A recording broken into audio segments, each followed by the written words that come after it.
Okay, I wanted to do this short video on line integrals and work. Before I talk about work here, let's just remind ourselves about a particular line integral here, how they work. Okay, suppose I have a line integral L is the integral over c yx squared. I don't know why I wrote y before x, but anyways, ds. Remember, s is arc length. What is c? C is the line from 1, 2 to 2, 3 to 3, 4. So it's actually, see in my drawing here how I put arrows on here? Okay, so it's going this way. All right, so it's going like that. Okay, alrighty. Yeah, I guess I don't need that on there. All right. Anyway, so it's going along that particular direction. That matters, right? Okay, now let's go ahead. What would you do here to actually work out this problem? What would you do to work that out? What did we do? We parameterize the curve C. Okay, you want to parameterize the curve if you can here. So let's go ahead and do that. Remember how you can parameterize a curve like that? Well, if you're going in a straight line from 1, 2 to 3, 4, just do what? Find the vector going from 1, 2 to 3, 4. Remember, take the point difference, the terminal point minus the initial point. That gives you the vector 2, 2. And notice the angled brackets. If you do that, then what you have is the following. X equals the initial value of x plus 2 times t. Y is the initial value 2 plus 2t. So we actually did this. It's really this. xy is the initial point 1, 2 plus scalar multiples of v. Right? That's all I'm doing there. Get up there. Okay? That's what we're doing. And there I just wrote it in terms of the individual x and y. Alrighty? Where would t go in from and to when we do that? It would be between 0 and 1 here. We could have come back and actually written this in terms of s, arc length. Remember, that's arc length. I don't feel like it, though. Let's go back here. What's differential arc length ds, though? Okay? It is what?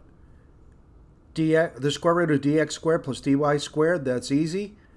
You see you get what? 2 on both of those differentials. 2 dt. 2 dt.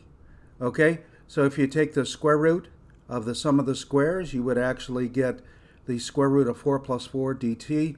That's 2 square root of 2 dt.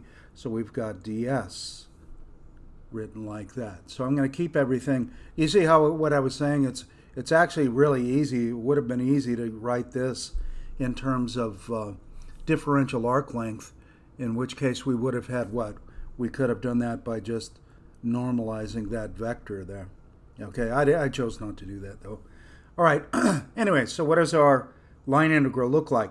Well, t's going from 0 to 1, okay? What is y? I hope I did this right. Y is 2t, 2 plus 2t.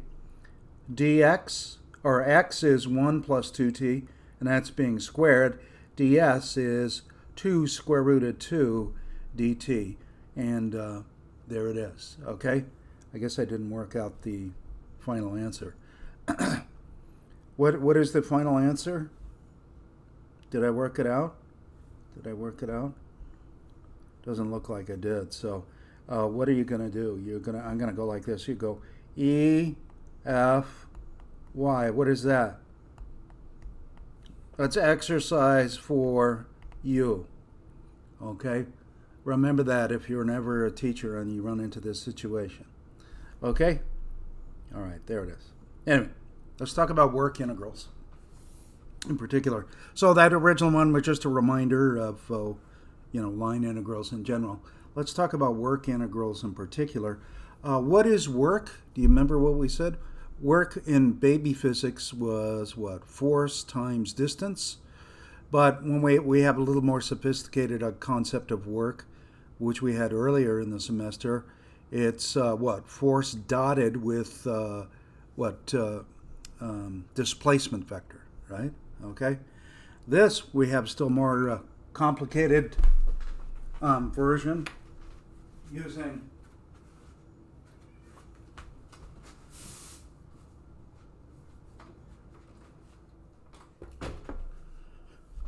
dot products here, but we have differential changes in position here. Okay, that's what this is. There are going to be differential changes. That's because this force isn't constant. It's varying throughout space, we're thinking. You know, like what would be associated with an electric or gravitational field or something like that. So this varies throughout space. It's not so simple, okay? And we're moving along this curve. We'll call this C here. Okay, so I've drawn it there. So F bar is a force field, okay? So electric field or gravitational field or something, okay? An object is moved from A to B along a piecewise smooth curve C, like usual. What's the total work done? I claim it is W is the line integral across C of F dotted with differential displacement here. Okay, to see why that holds here, by the way, you could, hang on, before I do that, this is actually differential work, right? Now, work is a scalar, remember? Don't do that. That would make it a vector. Remember, dot product of two vectors is a scalar. Work is a scalar. It's energy, right? Okay?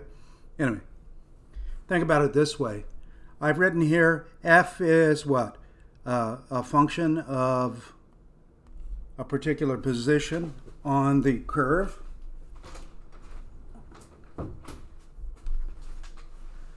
Okay? So this is like saying it's a function of xy or xyz. Okay? It's like a function of the point. But here, for convenience, I had it as a function of the position vector. Okay? So that's kind of nice here for that. Yeah, let's get that off there. Okay? All right, so this is actually, here's the idea. So I'm going to take my curve C, and I'm going to do what? Like always, I'm going to partition it up, as you see all the little points here. See all the little points on the curve. Okay, so I divvied it up. Oops. So I divvied it up there. Okay, and then I'm going to do what? I'm going to take a sample point on that chunk of the curve, and I'm going to evaluate the function there. Okay, so that's what I claim I'm doing right there. And that should approximate the force anywhere nearby there, right? And then I'm going to dot that. Oops, I forgot my dot in here. There's supposed to be a dot in here with a displacement vector. Here, let's do this.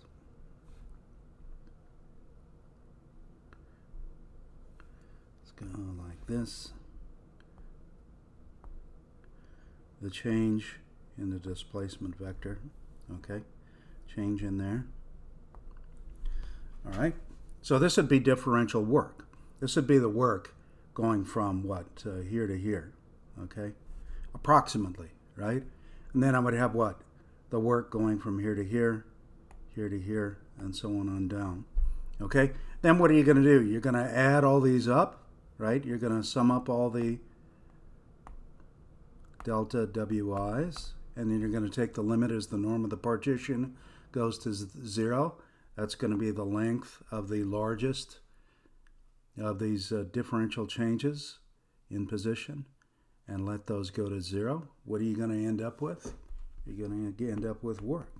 Okay? I hope that makes sense to you. Okay? I'm going to erase a bunch of this. This looks kind of horrible. Okay? There it is.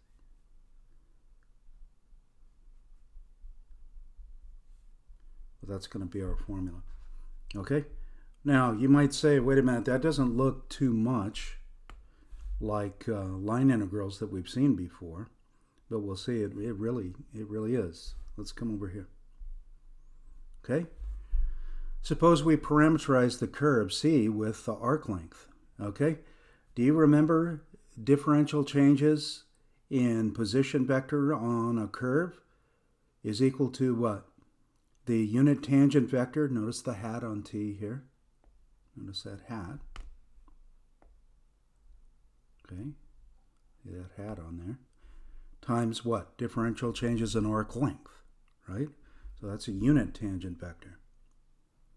Okay? So t hat is the unit tangent vector to the curve. Okay? So when I go like this with my integral, and I'm computing this, right? I'm going to think of replacing that by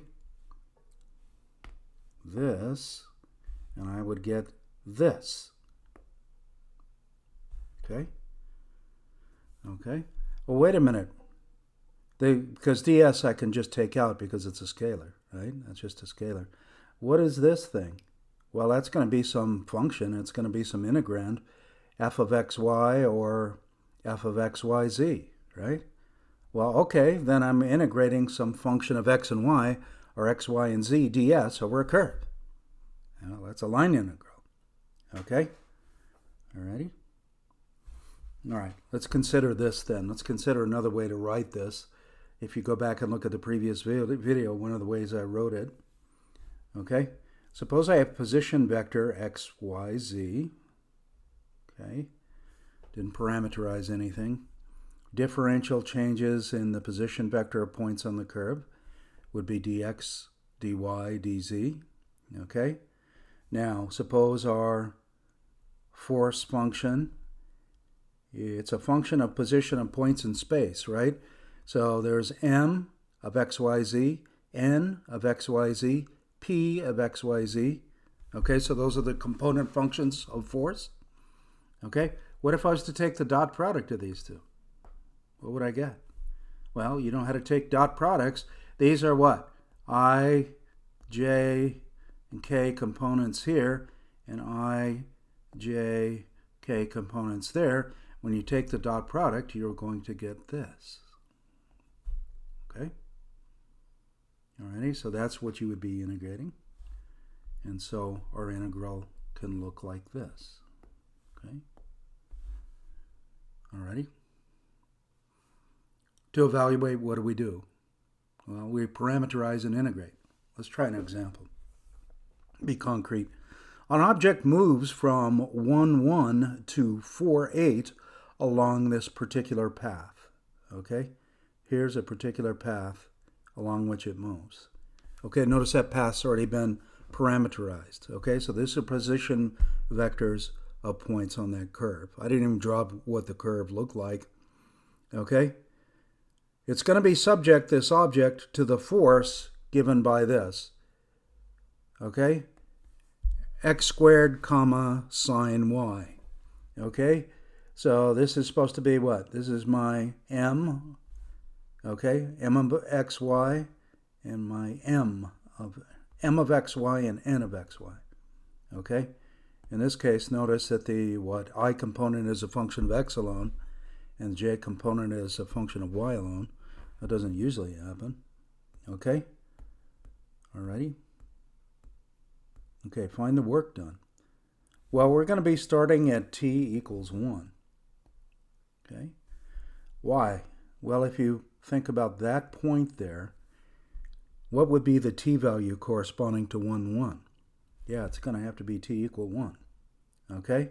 And how about the ending point? T equals 2, that would yield 4, 8, wouldn't it? Okay?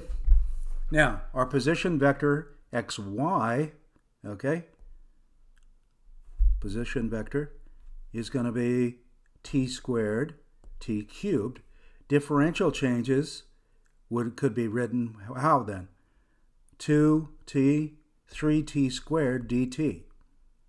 I essentially differentiated this with respect to t and then wrote it in differential form. So differential changes in position are related to differential changes in parameter this way. Okay? Then what happens? Okay? Compute the work. Okay? Well, we're going to be integrating with respect, everything's written in terms of t here, right? So there's my dt. Okay? Here's my r.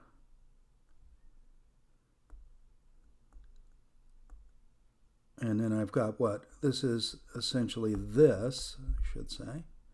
And then I've got my dt sitting here, right? This whole thing is my what? dr. Okay. And then here, I've actually got my, how do I write it? With a cap F? Yeah, let me go back and look here. Yeah, cap F. Okay. Cap F of xy, right? But x is